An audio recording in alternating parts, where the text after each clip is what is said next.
Okay. Hi, Maya. Hi, do we Thank need our chat on or can I leave that off my screen? Do you think we'll need that? I don't think we'll need it. Okay. Okay. Thank you for running for office and for seeking the Riveters Collective endorsement. We're conducting this interview on the traditional territory of the Nooksack tribe and Lummi Nation. This interview is recorded and will be used for us to make our endorsement decisions, and it also may be shared publicly.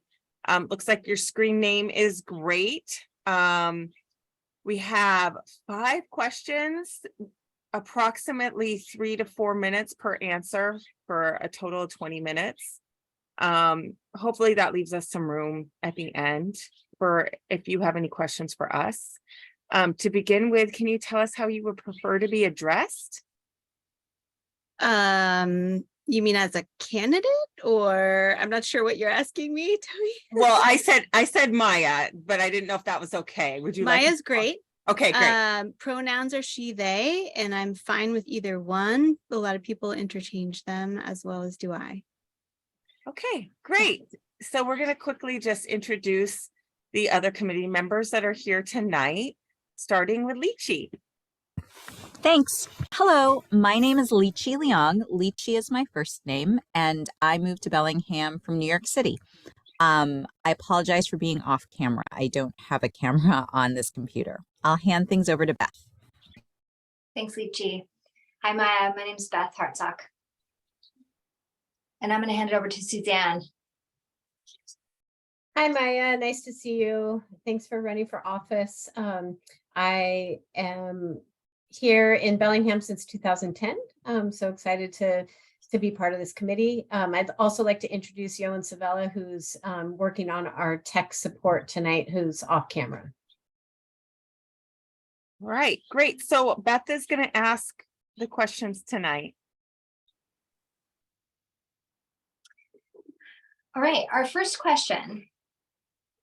Oops, nope, so those are the wrong questions. Before you get into it, I just want to say it's really great to meet all of you, and it's nice to be on Zoom. And Lychee, even though you are not on camera, you at least have a photo there, so I can kind of have a face to the name. So thanks for the introductions, and it's great to see you all. Thanks, Maya. We're glad to have you here. Okay, I got the right question set now. The first question, what do you think is the biggest challenge facing Bellingham today, and how can a city council member contribute to solutions for this challenge? Wow, that's a big question. I think it's hard to pick one single challenge, to be perfectly frank. I think we have probably a top 3 is what I would say. I think we have some climate goals that we really need to get working on meeting. I think that's a big challenge for us. I think there might be varied understanding of that as a challenge, or I think our younger gen is extremely engaged and feeling urgent about that in ways that maybe, possibly some of our older generations of leaders aren't. And I think we really need to address that and get moving. So I see that as one of our big challenges. I think another one that we have is, and there's kind of a whole set of issues that are wrapped up in that, right? So it's not just a transition to clean energy, but there's also, the fact that we have like heat disasters and flood disasters, and there's a whole bunch of issues there and challenges for us. And I think those really, we can expect those to just continue to grow. I think it's very clear we have a huge challenge ahead of us in terms of incarceration and houselessness and the drug use policies. So I see those as very much interrelated. And I think addressing those challenges is something we're all currently wrestling with. Obviously, we have, some pretty important decisions coming up at the county level, and there is some opportunity for the city to weigh in as well, hopefully in ways that are appropriate. But, obviously there's a lot of work together on that issue. And I think that's something we really need to come together as a community and think very carefully about how we want to move forward. And then the third issue, I'm sure it's also obvious to everyone, is housing, in terms of building more housing, balancing that building with, all of the other kind of intersecting needs, whether it's like tree canopy and resources and people's varying opinions on zoning. And then there's also within that building of new housing affordability. So I kind of see those as three really, really important areas that we need to move forward on with. But I guess by building a lot of consensus. I don't know that we're there yet, but I think we're working on that. Thanks, Maya. Okay, the second question is, how do you plan to involve residents in the city's decision-making process? Yes, well, having never been a city council member before, I'm not 100% clear on what is and isn't possible. But what I would love to envision, if it's totally doable, legal and acceptable, is to have community listening sessions and, really make sure there is more of an opportunity for folks to weigh in on important matters than just our public comment periods. Because I don't think that necessarily is something everyone's schedule can accommodate, nor does it, it's not a particularly accessible situation to have just a few short minutes in council meetings. And so I think we do need to find other ways for community to have input. We also have, boards and commissions. I think that is also something that isn't necessarily accessible for all. So I would love for us to get a lot more creative in terms of having more folks be able to give input on the stuff that really changes our lives and affects us a lot. Thanks, Maya. Was that specific enough, or do you want me? I don't know if I gave you a sense there. It's, I think, totally up to you how specific you want to get. Yeah, I guess what I would add to that is just that I'd love to see that be semi-structured and be a recurring thing, right? That folks know they can expect to be able to participate. I don't think I want that to be, sort of once in a while meet me for coffee thing that folks may not hear about or know about. I think I'd like it to become part of, the role.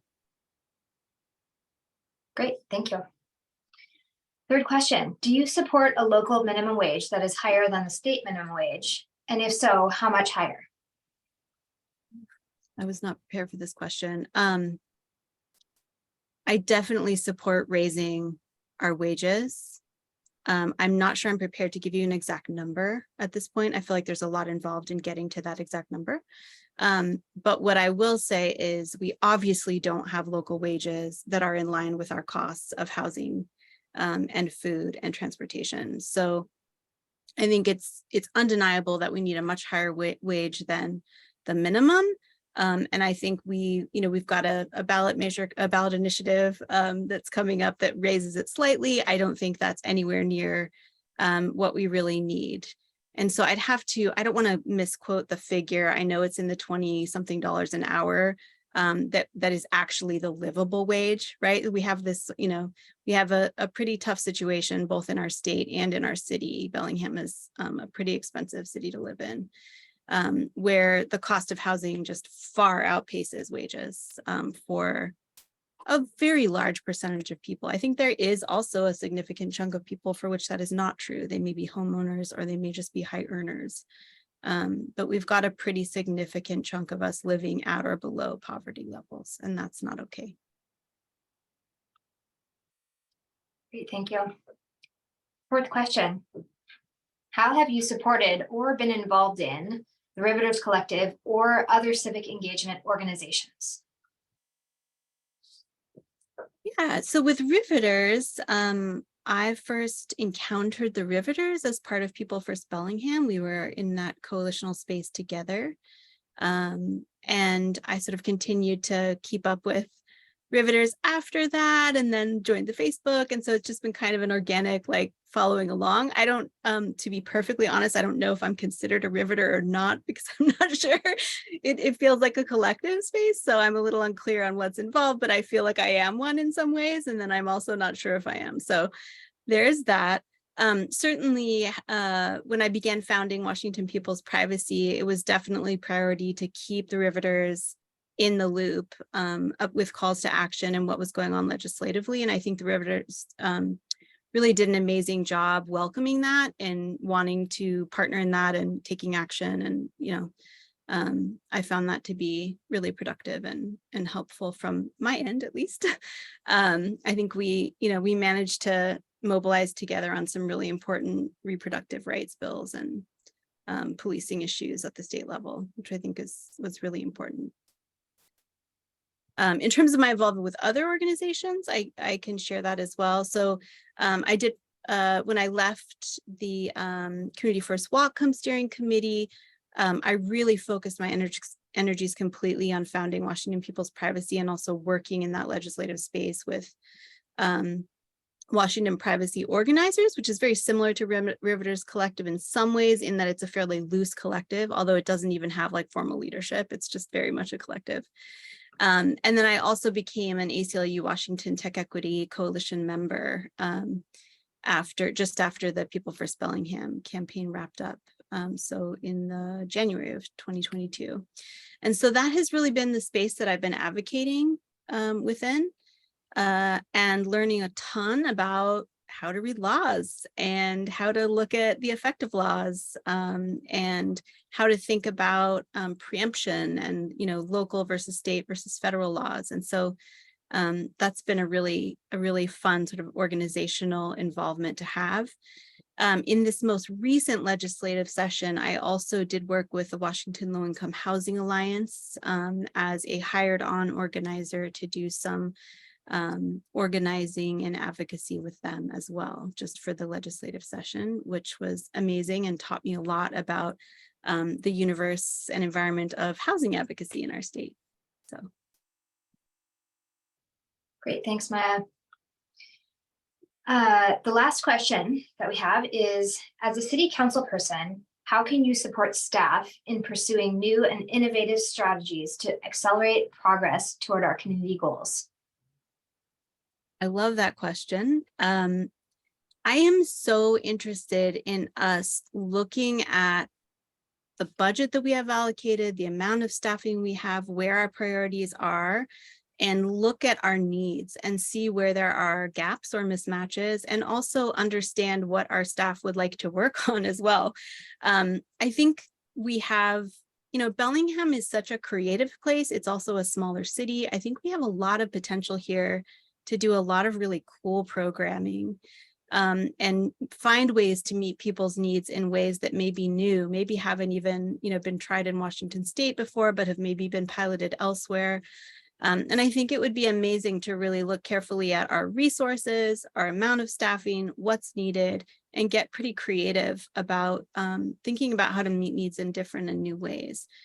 I know, for instance, to give specific examples, we have like a growing issue around the intersection of housing affordability and elders, and, sort of the benefits and the struggles that they are in around, health, around access to things that they need, transportation, and various kinds of needs as you age. And so, I know that there are cities in different states and also around the world that have tried various like really interesting and groundbreaking programs for elders that really help keep them involved and also create like intersectional opportunities for growth in the community. So whether that's like intergenerational service and contact, things like that. So I think there's a lot of ways that we could look at a lot of our needs in our community and come up with some innovative programming and resources to meet those needs. And there may be organizations that are interested in being part of that as well.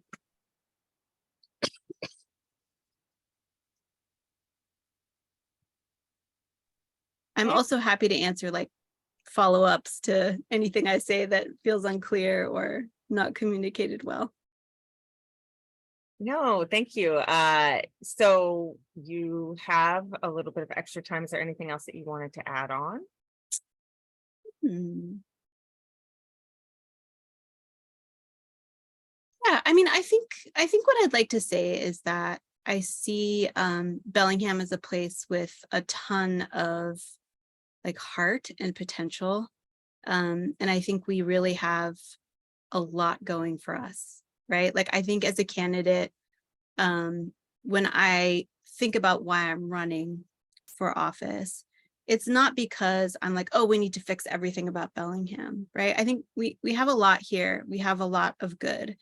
I think it's because I'm continually watching some of our city council leaders make decisions that I don't think are courageous enough or forward thinking enough. And I think we can do more, and we can do better, and we can do new.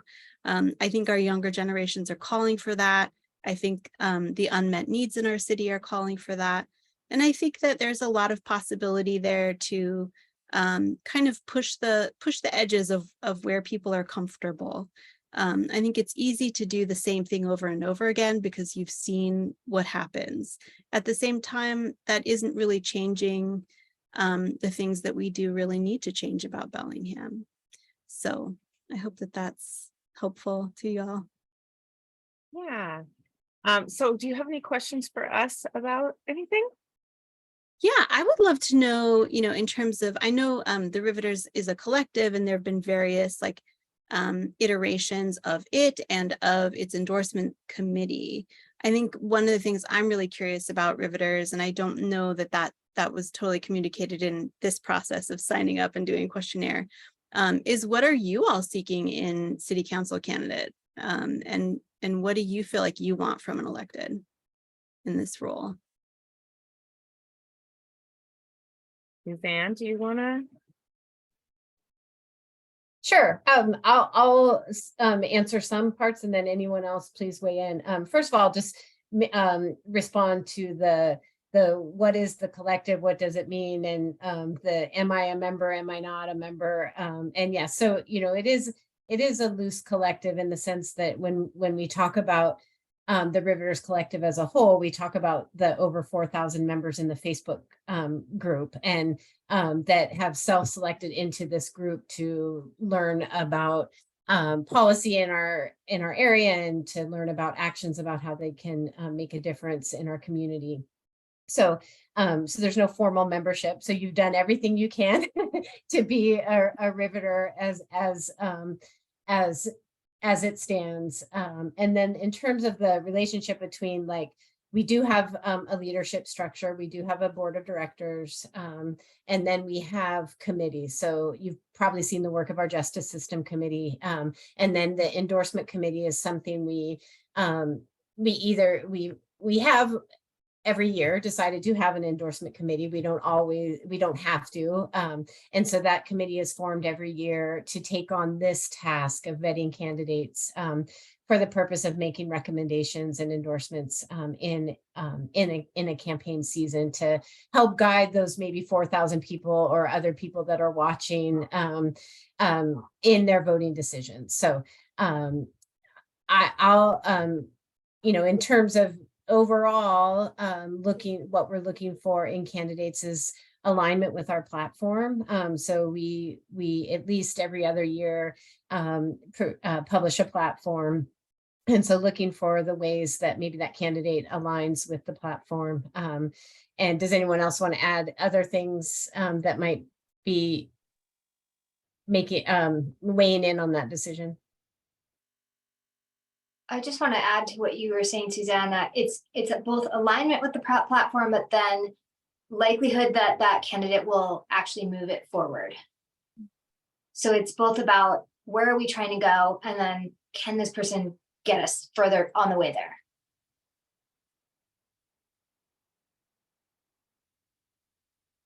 Right. Thank you for that question. Yeah, thank you so much. And thank you for running, and good luck. And we'll be in touch when we make these decisions.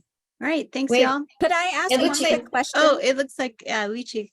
Oh, sorry. So I was just gonna say, I tried going to your campaign website and got an error message. It is still under construction. Okay. Yes. Yes, sorry about that. I know it's a late filer issue of like, trying to do all the things. No worries. I just wanted to make sure I had the right URL, but I'll just Yes, check back it is later. correct. It'll be up at some point soon. I'm trying to get my financial stuff set up first. So I just finally got my Act Blue going on. And so we'll get there. And then Awesome. one last comment is just to let you know the timeline for this endorsement process. Oh, We are due to provide recommendations on endorsements to the board by the 19th of June. And then after that, I would expect that the board will make decisions within a week, say. And then we will call the phone number that you provided to us to let you know of our decision before we make it public. Okay. And are you doing sole endorsements in the primary? Is that your plan, or are you? So I know the there's not a Rivers- lot of races with primaries, but mine is one of them. yeah, so the way we are doing it, and the board after, for this process, and the board can decide to do whatever the board wants to do after this process is done. But the way it's been done in the past and the way we're doing it this year is we just have one endorsement process.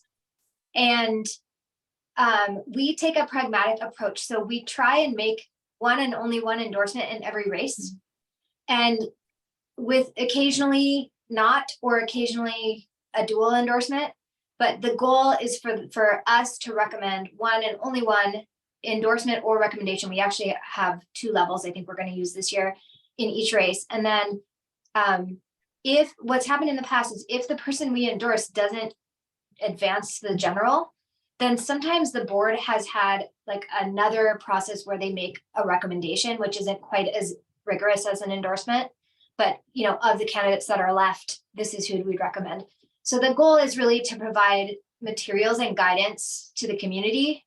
And I think it's really in line with the whole point of this organization was that, everyone shouldn't have to separately do the work of doing all the research and digging up all the answers, right? If 10 of us can get together and, do some of this work and then make that work available to the community, there's, economies of scale that we can gain there. So does that answer your question?